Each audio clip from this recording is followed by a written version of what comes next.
Hey guys, and welcome back to my channel. I am so excited for this next video. A lot of you guys have been requesting that I make a video showing you how I create some of my Bratz clothing, and I thought what better way to start than with the amazingly talented, gorgeous, stunning, beautiful queen that is Shea Couleé from RuPaul's Drag Race Season 9 and now All Stars 5. I was rooting for Shea from the start and Jujubee as well. I was excited to see Angina, but I was kind of disappointed that she gave up so quickly.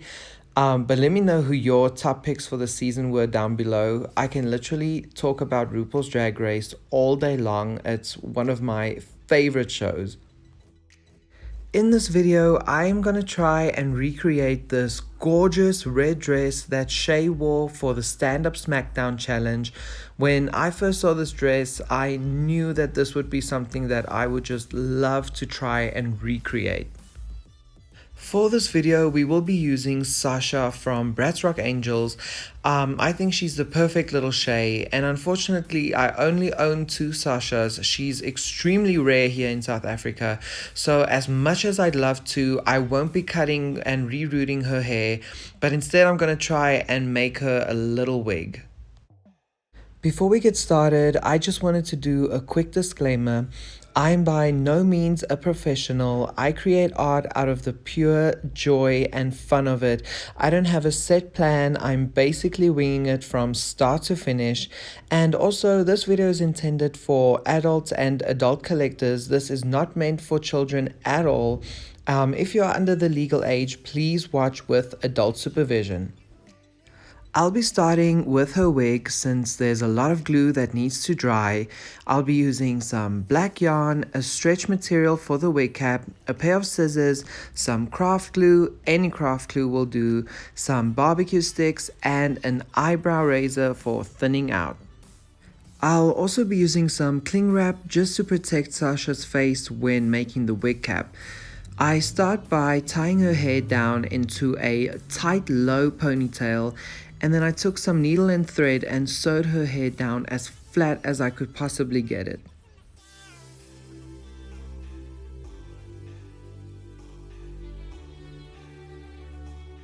This is what she looks like when I'm done, and I can finally move on and cover her head with some cling wrap. I felt so bad doing this, it just felt wrong. And then after that, I cut a reasonable size of a stretch fabric and stretched it over her head as taut as I could possibly get it and secured it with 2 elastic bands. Then I moved on and just poured a generous amount of craft glue over her head and spread it out with a paintbrush. When everything has been secured and the glue has been spread, I can finally put her down to dry and move on to create the yarn wefts. I start by wrapping the yarn around a piece of cardboard numerous times, and then I cut that in half. I then take the yarn 2 strands at a time and secure them around barbecue sticks. And once I have enough of the yarn on a barbecue stick, I go in and literally separate them one by one, strand by strand. It's an extremely tedious job, but it just makes the brushing out part so much easier. When all the yarn has been separated, it should look something like this, and I can finally move on and brush it out. I use this cat brush that I got from a local craft store, but you can get these virtually anywhere. And while brushing, you will lose a lot of length, but that's okay because I will be creating a short styled wig anyway. When all the yarn has been brushed out, I can move on and straighten it with my very old but trusted Tony & Guy straightener. I set the heat to 150 and I just go over it numerous times until I get the desired effect. I ended up making quite a few of these, but it's better to have too many than too little. I then cut them down off of the stick and glue them with the craft glue onto this plastic lid, which just makes it easier to peel off once they are dry. Now that all the glue is drying, I can move on to create the actual dress.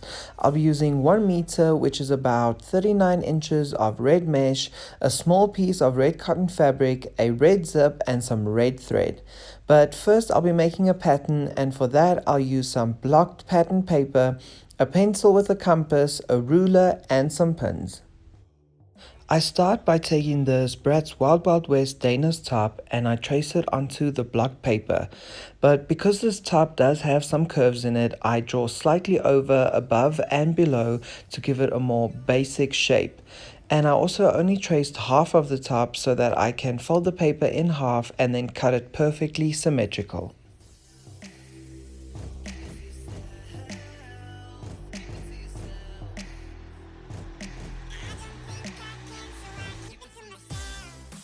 To create the skirt portion of this dress, I took this Aubrey and placed her down on a piece of paper and traced 2 dots on either side of her and 1 at the bottom for the length. I then connected the dots, which came up to about 3 centimeters, and I just marked that in the middle for the compass and traced down the length of the skirt. I then took the compass and made a half a circle at the top and a bigger half a circle at the bottom, and then connected that all with my ruler at the top.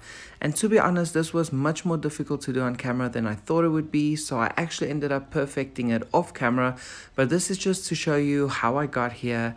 And then to create the top ruffle of the skirt, I literally just retraced all those steps but made the length half of the length of the fuller skirt.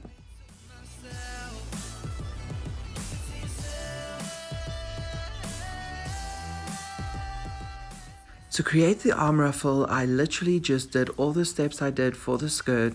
I just did it all in a smaller scale using her arm to map out exactly the width and the length.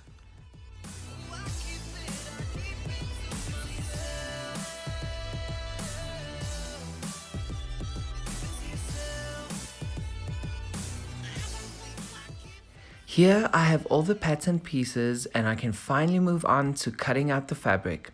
I pinned the top to the cotton fabric and then just cut that out and secure all the edges from fraying using my lighter.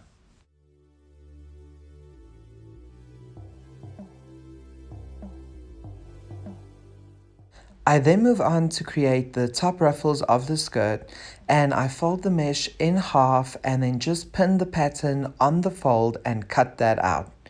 And once I had a perfect circle, I just slit through one of the sides to create an opening in the circle, and I ended up doing about 6 of these for the top ruffle. I then proceeded to cut out 8 of the bottom ruffles using the same method I used for the top ruffle.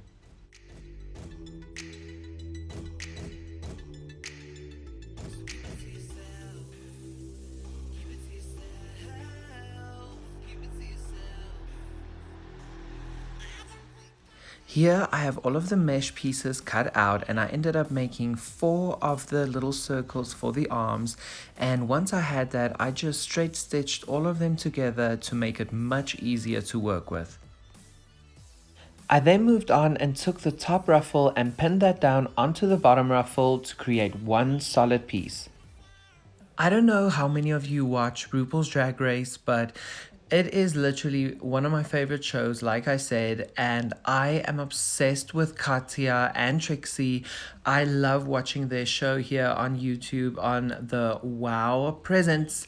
That is just such a pick-me-up. Whenever I'm having a bad day, I just watch an episode of that and it literally just cures everything.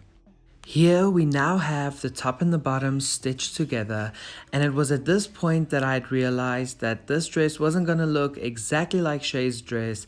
I knew where I went wrong, but it was too late now and I'd run out of red mesh, so I thought, you know what, I'm just gonna stick to it and keep on going.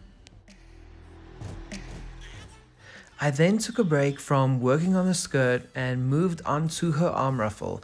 And what I did was I got this really stretchy elastic thread and I just did a straight stitch very loosely around the inner circle, and I fit that around her arm to get the right size and then just tied that in place. This is what it looks like when both the arm ruffles have been completed, and I can now finally move on to create the bodice. I was originally going to use this red cotton, but then looking back on pictures of Shea's dress, she has this really light color sticking through the red mesh, so I decided to scrap the red and just go with the beige. I then created a pleat with the red mesh and just sewed that in place, and after that I went in with this grey or silver mesh and just stitched that on top so that I could fold it over and then sew it in place to create a very neat and tidy top.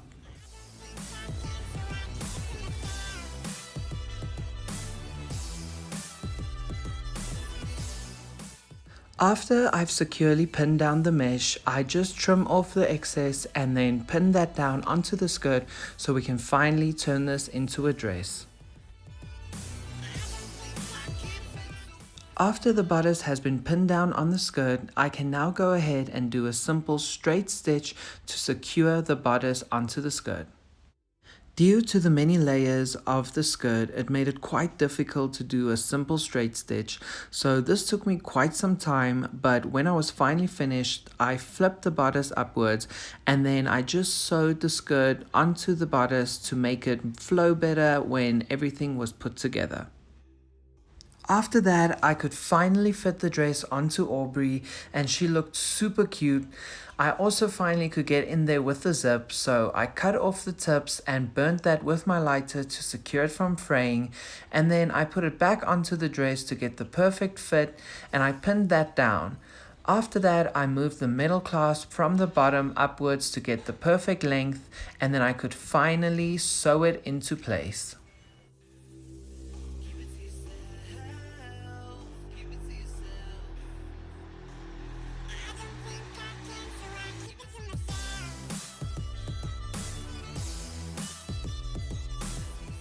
When both parts of the zip have been sewn into place, I can turn the dress inside out, pin it down and sew the two bottom edges together.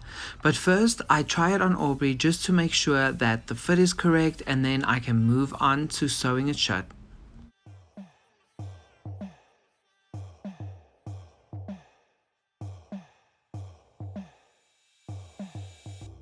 Due to the dress being quite heavy, I decided to sew in some straps using the see-through gut, and what I did was I took some pins and just mapped out in the front of the dress where I would like to start the strap, and then took the dress off of Aubrey and then sewed through the bodice and pulled it all the way to the back until I found the snug fit, and then I just sewed that down in place, creating little see-through straps. Now that the dress is finally finished, we can go back and finish the wig cap. I start by freeing the wig cap and then just mapping out exactly where I need to cut it.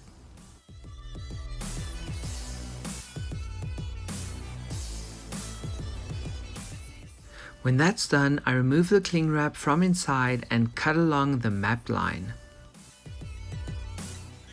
Once the wig cap is done, I go in and I paint it with some black acrylic paint to match our yarn wefts.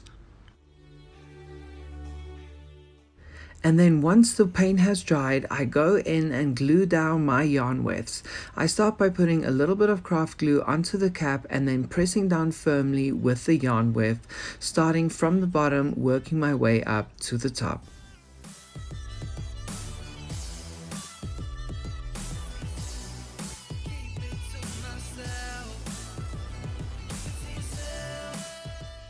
When I get to the top, I start placing the yarn wefts vertically so that I can create a side path.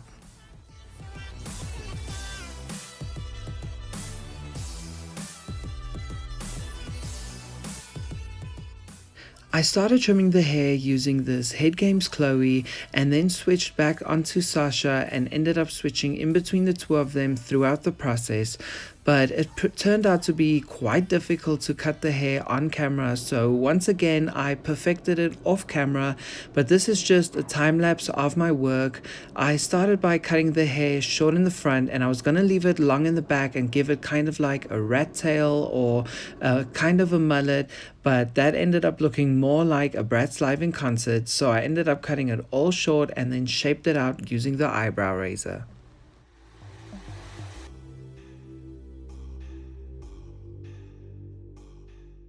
Here's the wig after it's been styled, and we can finally put the whole look together.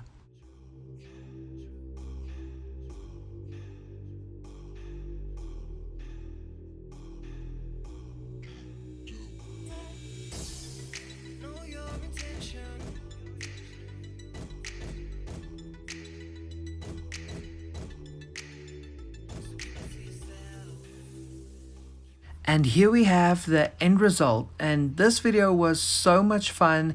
It was definitely challenging and I made a lot of mistakes, and I've also learned a lot from them, but that's what it's all about. It's all about learning and having fun. And I hope you guys really enjoyed this video. If you did, please don't forget to give it a like, a follow, a subscribe, and I will see you guys on the next one. Bye guys.